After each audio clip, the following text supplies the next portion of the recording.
गौतम बुद्ध की कहानियां शिक्षा का एक बहुत बड़ा स्रोत हैं। अपने जीवन भर बुद्ध ने लोगों को एक अच्छा, खुशहाल और भक्तिमय जीवन जीने की शिक्षा दी। गौतम बुद्ध शांत स्वभाव के ज्ञानी पुरुष थे। उनकी दी गई शिक्षा अगर आज का मनुष्य अपना ले तो उसके जीवन की आधी परेशानियां बुद्ध की शिक्षा से ही दूर हो जाएंगी। हमारे जीवन में ज्यादातर परेशानियां हमारे मन और विचारों से ही शुरू होती हैं। जैसा हमारे विचार होते हैं वैसे ही हमारा स्वभाव हो जाता है, और जैसा स्वभाव होता है वैसे ही हमारे कर्म होते हैं। जिस इंसान की सोच अच्छी होती है उसके कर्म अच्छे होते हैं, और जिसकी सोच बुरी होती है उसके कर्म भी बुरे होते हैं। आज गौतम बुद्ध की कहानी के जरिए आप समझेंगे कि जीवन में हमें किस तरह की सोच के साथ जीना चाहिए ताकि हम खुद को परेशानियों से दूर रख सकें और बिना सर पैर के वाद विवाद में ना पड़ सकें। बुद्ध की प्रेरणादायक कहानी को शेयर जरूर करें। एक बार की बात है, गौतम बुद्ध प्रवचन देने के लिए किसी गांव में गए थे। उस गांव में लगभग सभी लोग गौतम बुद्ध को बहुत मानते थे और उनके बताए सत्मार्ग के अनुसार जीवन जीते थे।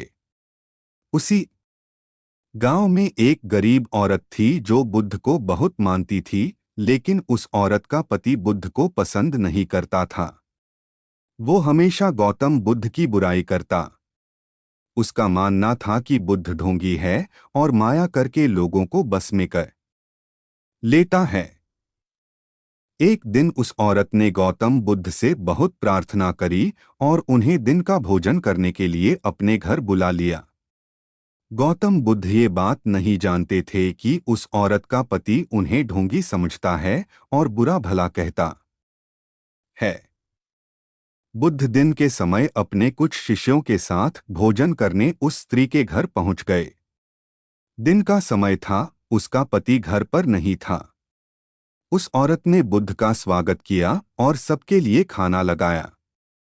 जैसे ही उन लोगों ने खाना शुरू किया तो अचानक उस महिला का पति भी घर आ गया। अपने घर में गौतम बुद्ध को देख वो गुस्से से लाल हो गया। गुस्से में आकर उसने बुद्ध और उनके शिष्यों को बहुत बुरा भला बोला और उनके पास रखा भोजन भी फेंक दिया। गौतम बुद्ध ये सब देखकर सिर्फ मुस्कुरा रहे थे। जब उन्हें लगा कि उस व्यक्ति का गुस्सा कम हो गया है तो उन्होंने उसकी पत्नी को भोजन पर आमंत्रित करने के लिए धन्यवाद किया और मुस्कुराते हुए अपने शिष्यों के साथ वहां से चले गए। भगवान बुद्ध का ऐसा स्वभाव देखकर उस व्यक्ति को मन ही मन बहुत शर्मिंदगी महसूस होने लगी। वो खुद से घृणा करने लगे। सारी रात वो यही सोचता रहा कि इतना अपमानित होने के बाद कोई इंसान इतना शांत कैसे रह सकता है। उसे अपनी गलती का एहसास हुआ और वो अगले दिन बुद्ध के पास माफी मांगने के लिए आ गया। उस व्यक्ति को माफी मांगता देख गौतम बुद्ध ने उससे कहा, तुमने जो कुछ मेरे साथ किया वो कल किया था और आज एक नया दिन है। मैं बीते हुए को कल को याद नहीं रखता, और जब मुझे याद ही नहीं है कि कल क्या हुआ तो तुम्हें उसके लिए माफी मांगने की भी कोई जरूरत नहीं है। गौतम बुद्ध की बातों ने उस व्यक्ति की आंखें खोल दी और वो उनका भक्त बन गया।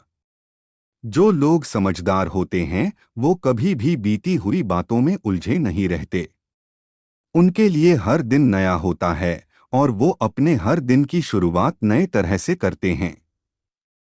कुछ बातें ऐसा होती हैं जिन्हें भूलना बहुत जरूरी होता है, वरना वो बातें हमें अंदर ही अंदर खा जाती हैं। लेकिन बहुत से लोग ऐसे होते हैं जो पुरानी बातों को भूल नहीं पाते, बार बार उनके बारे सोचते रहते हैं।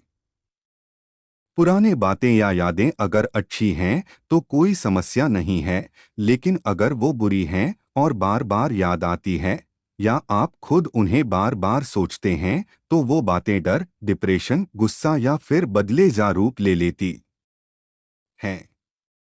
ऑफिस में बॉस की डांट, ब्रेकअप का गम, स्कूल में टीचर की मार, रास्ते में हुई किसी से बहस, इन चीजों को आप जितनी जल्दी भूल जाएं उतना ही बेहतर है। ऐसी चीजों को हम जितना याद करते हैं, ये हमारे दिमाग में उतना ही नेगेटिव असर डालती हैं और बार बार हमें कुछ गलत करने पर मजबूर करती हैं। इसलिए बीते हुए कल में हुई ऐसी बातों को भूलना सीखो जो आपके भविष्य को खराब कर सकती हैं। जो बीत गई सो बात गई, ऐसा सोचकर अपनी जिंदगी को पॉजिटिवली जियो। आशा करता हूं कि आप सभी को गौतम बुद्ध की प्रेरणादायक कहानी पसंद आई हो। ऐसी ही और भी शिक्षाप्रद कहानियां पढ़ने के लिए इस ब्लॉग से जुड़े रहें।